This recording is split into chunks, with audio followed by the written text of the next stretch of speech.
Hello, my little sugar boogers. Welcome back to the channel. I have been looking forward to having these few moments with you guys today. I can't even stress it enough.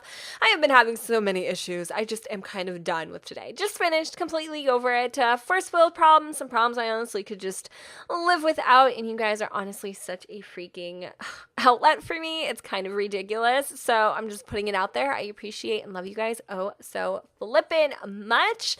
So we are brought together here today to go ahead and do a little bit of a speed build. We are actually going to be creating a single sim starter. You're probably like, what the hell is a single sim starter? Well, it's not, a definition of only a single sim can live here, but more or less is you only need a single sim to start.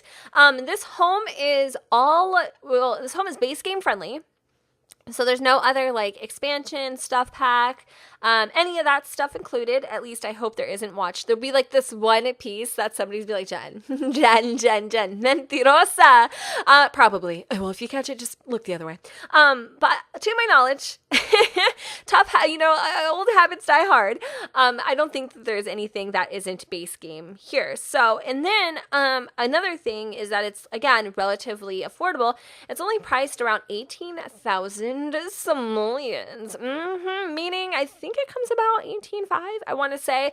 I know that after all was said and done, I had about 60 simoleons in my pocket, and I'm like, what am I gonna freaking buy with that? Like a plate of hot shows, maybe a casserole, if my sim skills were high enough, or we just gonna live off of mac and cheese for the rest of our lives. So I was kind of a little bit salty. I felt like, this is a starter home, not a struggle home, So I decided to figure out maybe towards the end off camera how I could recoup some of those funds. I was actually able to, if you guys can see on top of the roof, there's their little tiny little lip. I did actually change the texture into something of a floor, like from the floor. You know what I mean? Like you can like paint it or what? Yeah. I colored the damn floor, and it did the entire floor plan, and I was able to delete that and do something a little more cheaper, and I got $400. Long story short, I love the fact that I'm literally like freaking like circular Susie. Like I always go around to the point when I can literally cut right through. Story of my life. But yeah.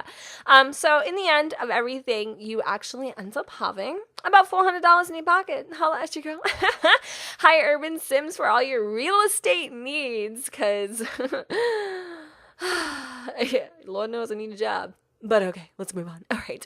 Another cool thing I really wanted to do with this place is I initially had a very ambitious goal of putting a pool. I don't see any starter homes that are of a decent space, good furniture, decor items, all that jazz that come with the pool, because you know what? You can't. You have to win and you have to lose. And unfortunately, I really was more fixated on having just a really cool layout, a lot of decor items. I didn't really want to skimp out too much, I guess, on the furnishings.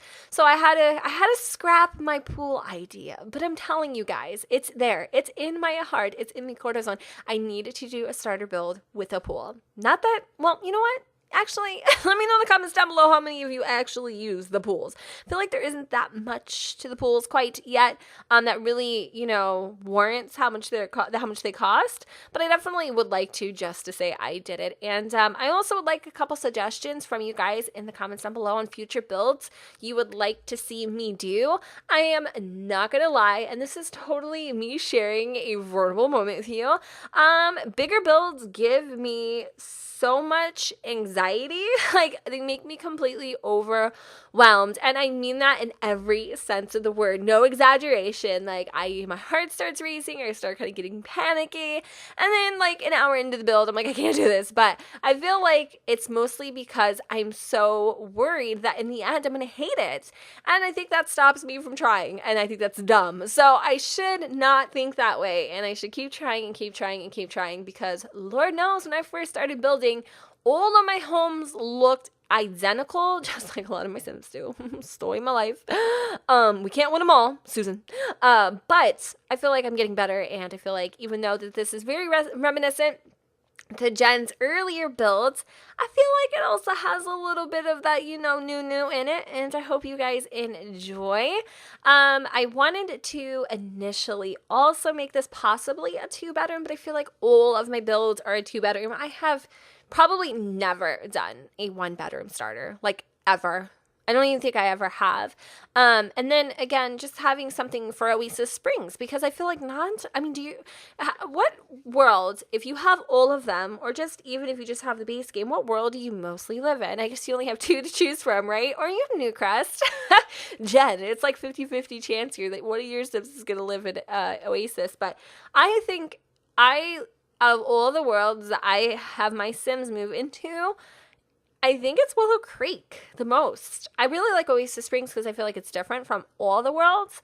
But I also feel like it's really overshadowed a lot. I don't really see a lot of builds for it. I feel like a lot of the builds are, Willow Creek, Windenburg, a few for Newcrest, even though Newcrest doesn't really have any sort of like type of genre style, even though I kind of feel like it's very, not urban-y, but modern almost. Like I feel like this home, if you change the exterior, could fit perfectly into a Newcrest neighborhood. But I was just kind of curious. So yeah, let me know in the comments down below.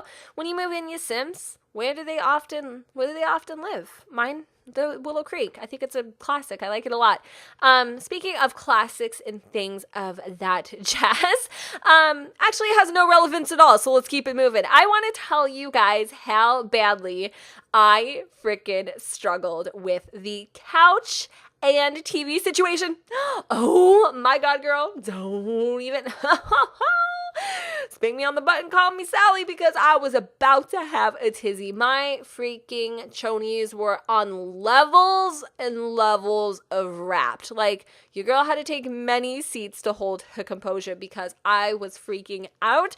You can actually hear me before I sped it up and before I went ahead and edited out all those parts. I am like literally cursing at myself. I'm like, what are you doing? Like, let it go. And it's hilarious because when you're in this moment of chaos, essentially, you're against the clock. You're being filmed live in a way, and any move or anything that you make, it's recorded. And I'm like over here, like just continuously trying to make it work. And eventually I just kind of rearranged the rooms, and I really love how it turned out. But the struggle with the damn TV and the freaking couch, it was unbelievable. And now that I look back on it, I'm like, it was fine here, and here, and here. Like, what were you doing? Why are you so picky? And that's the thing. That's why I am my own worst enemy, is because I am such a perfectionist when it comes to particular things. And in other things, I just really don't even care about. Like, why can't I be, a perfectionist about the fact that, I shouldn't have a pile of laundry that is literally taller than my husband? Any ideas? No, but I'm not particular about that at all, honey. But my speed builds, girl, can't be a pixel out of place.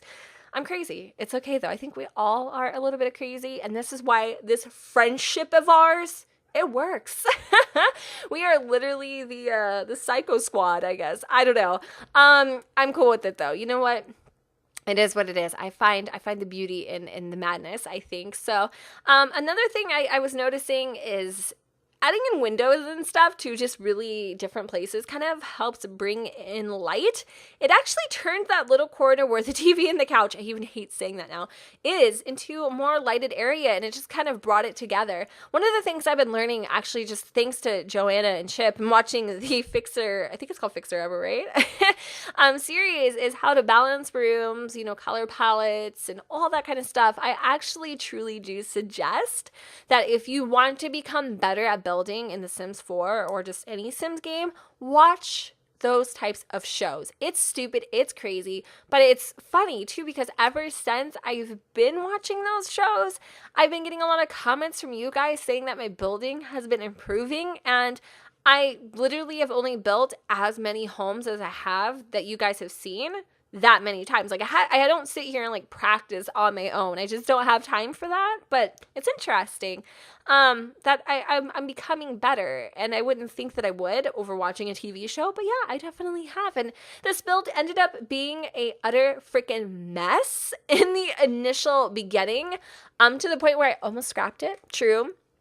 that it actually turns out to be something I think you guys will enjoy. And what I love and what I'm so proud of the most is that even though it is like a single sim starter or whatever you want to call it, it doesn't look like one to me. I mean, the furniture is obviously IKEA grade, but IKEA has some goodish, so don't even knock my IKEA girls and boys. But I feel like it doesn't overall look like you're starting out. It just feels like this is home, and I like that. And so I had to make use with, a lot of cheapy things, plants, shrubbery, even textiles really help. And then what really seemed to give this build a lot of life is all the different angles and edges and stuff that I incorporated into it just for simoleons more. So if you're looking to do starter builds, look at all the cheap and inexpensive resources that are available to you and really just get away with stealing essentially, but don't take that like into a literal sense, okay?